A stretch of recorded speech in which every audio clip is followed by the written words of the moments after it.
po sa ating lahat. Grabe ang pagbabago ni Carla. May nasabi pala siya dito. Yan po yung topic po natin for today's video po.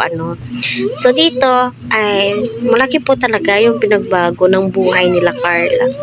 Yung dating ganyan, ngayon mansion na po yung bahay po nila. Napakaganda.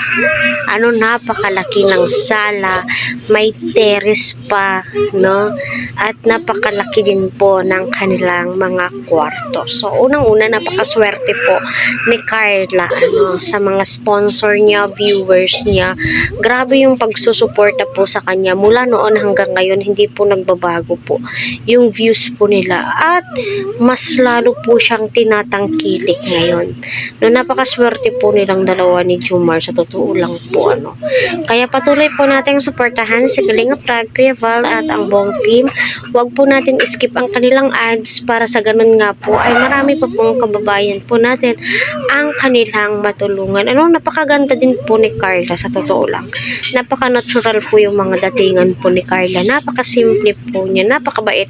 Kaya mahal na mahal po siya ng kanyang mga supporters, viewers, at saka sa sinabi pala niya dito, magtsatsaga daw po sila kasi hindi naman daw po always na ganyan po yung sitwasyon po nila, magbabago at magbabago daw po iyon, di ba?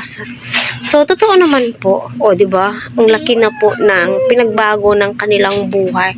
Yung dating nagtitinda ng puto, ngayon kita nyo napaka sikat na po sa social media platform, Facebook man, TikTok man, o may YouTube man, di ba? Tignan nyo. Sana all na lang po sa kagandahan ni Carla. At grabe, napakabait, Napakabait po niya. Napaka-charming po niya.